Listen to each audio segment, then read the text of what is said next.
ഇത്തവണ പിണറായി വിജയന്റെ നേതൃത്വത്തിൽ തുടർഭരണം ഉറപ്പാക്കി ഇടതുമുന്നണി സർക്കാർ അടുത്ത ഭരണ കസേരയിലേക്ക് കയറിയതിന് വലിയ കയ്യടി തന്നെ കൊടുത്തേ തീരൂ. അന്ന് പ്രകൃതി ദുരന്തവും മഹാമാരിയും വെള്ളപ്പൊക്കവും മാത്രമല്ല പാർട്ടിക്കും സർക്കാരിനുമെതിരായി ഉയർന്ന വസ്തുതാപരമായ അഴിമതി ആരോപണങ്ങളുടെ സുനാമികളെ എല്ലാം അതിജീവിച്ചാണ് മുഖ്യമന്ത്രി പിണറായി വിജയൻ അന്ന് ആ നേട്ടം കൈവരിച്ചത്. എന്നാൽ ഉടുതുണിക്ക് മറുതുണിയില്ലാത്തവർക്കും ഒരു നേരത്തെ ആഹാരത്തിന് വലയുന്നവർക്ക് പോലും പെൻഷൻ കൊടുക്കാതെയും കാർഷിക സാധനങ്ങൾക്ക് മേലുള്ള മുടിഞ്ഞ വിലയിടിവും വന്യമൃഗശല്യവും വായ്പാ കുടിശ്ശികയും നൽകാത്തതും മൂലം നിക്കക്കള്ളിയില്ലാതെയുള്ള തിട്ടപ്പെടുത്താൻ കഴിയാത്തത്ര കർഷക ആത്മഹത്യകളും ഏറ്റവും കൂടുതൽ സാധാരണ ജനങ്ങൾ അന്നന്നത്തേക്കുള്ള സാധനങ്ങൾ വാങ്ങിക്കുന്നതിനായി ആശ്രയിക്കുന്ന റേഷൻ കടകളിലെയും സപ്ലൈകോകളിലെയും നിത്യസാധനങ്ങൾ പോലും ഇല്ലാത്ത അവസ്ഥയും വിലക്കയറ്റവും ഒക്കെ മൂലം നിക്കക്കള്ളിയില്ലാതെ വലയുന്ന ജനങ്ങൾ കേരള ചരിത്രത്തിൽ തന്നെ ഇതാദ്യമാകാം. അതിനുമപ്പുറം ഇക്കാലമത്രയും കാണാത്ത പോലെ കലാലയങ്ങൾ ചോരക്കളമാകുന്ന കാഴ്ചകൾ.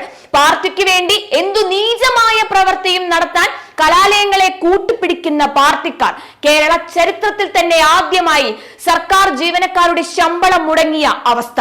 സംസ്ഥാനത്ത് ഇതുവരെയും ഇല്ലാത്ത രീതിയിലുള്ള സാമ്പത്തിക പ്രതിസന്ധി പറയാനാണെങ്കിൽ ഒടുങ്ങില്ല. തിട്ടപ്പെടുത്താൻ കഴിയാത്തത്ര പിണറായി സർക്കാരിന്റെ അഴിഞ്ഞാട്ടത്തിന്റെയും പിടിപ്പുകേടിന്റെയും കഥകൾ അഴിഞ്ഞു തുടങ്ങിയാൽ അതിനൊരു അന്തവും കുന്തവും ഉണ്ടാകില്ല.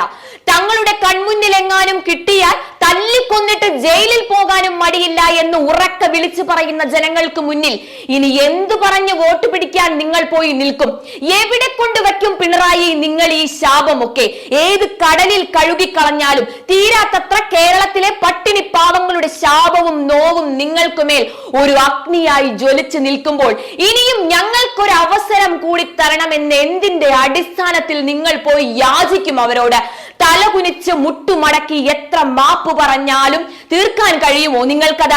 സ്വാതന്ത്ര്യം, ജനാധിപത്യം, സോഷ്യലിസം എന്ന രാമായണം വിളിച്ചോതി നിങ്ങൾ വളർത്തിയെടുത്ത നിങ്ങളുടെ കുട്ടികൾ ചെയ്തൊടുക്കുന്ന ക്രൂര കൃത്യങ്ങൾക്ക് ഒടുവിലായി കേരള മനസാക്ഷിയെ ഞെട്ടിച്ച തരത്തിൽ 3 ദിവസമായി ഒരിറ്റു വെള്ളം പോലും നൽകാതെ നിങ്ങളുടെ കുട്ടിക്കോമര നരാധമന്മാർ കൊന്നൊടുക്കിയ പൂക്കോട് സർവകലാശാലയിലെ സിദ്ധാർത്ഥിന്റെ മാതാപിതാക്കളോട് നിങ്ങൾ എന്തു മാപ്പ് പറഞ്ഞാലും എന്തു കൊടുത്താലും അവന്റെ ജീവന അത് പകരമാകുമോ? കടുത്ത സാമ്പത്തിക പ്രതിസന്ധിയിൽ മുങ്ങുമ്പോഴും ലോക്സഭാ തിരഞ്ഞെടുപ്പ് മുന്നിൽ കണ്ട് പ്രതിച്ഛായ നന്നാക്കാനും രണ്ടാം പിണറായി സർക്കാരിന്റെ നേട്ടങ്ങൾ ജനങ്ങളിലേക്ക് എത്തിക്കാനും എന്ന പേരിൽ നടത്തിയ കേരളീയം 2023 പണമില്ലാ പ്രതിസന്ധിയും ട്രഷറി നിയന്ത്രണവും ഒന്നും ഇതിന് തടസ്സമായില്ല.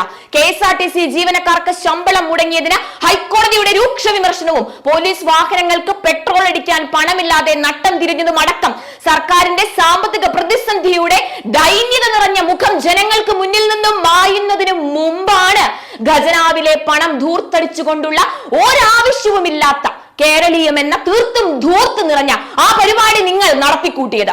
ടൂറിസം വികസനത്തിന് എന്ന പേരിൽ കേരളപ്പിറവിയോടനുബന്ധിച്ച് സംഘടിപ്പിച്ച ആ പരിപാടിക്ക് മാത്രം ചെലവിട്ടത് 27 കോടി 12 ലക്ഷം രൂപയാണ് എന്ന് ഓർക്കണം.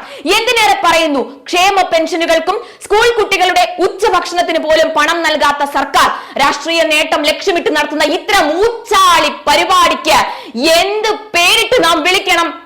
ഒന്നിനു മീതെ ഒന്നായി എത്തിയ പല ദുരന്തങ്ങളിലും മുടിഞ്ഞിരിക്കുന്ന ഒരുത്തന്റെ മണ്ടയടിച്ച് കീറി വരുന്ന പോലെയുള്ള അന്യായങ്ങൾ മാത്രം വരുന്ന ഈ സർക്കാരിനോട് പരമസാധുവായ ജനങ്ങൾ കേണുവീണ് അപേക്ഷിച്ചതാണ് സർക്കാരെ ജീവിക്കാനായി എന്തെങ്കിലും വഴി ഉണ്ടാക്കി തരണമേ എന്ന്.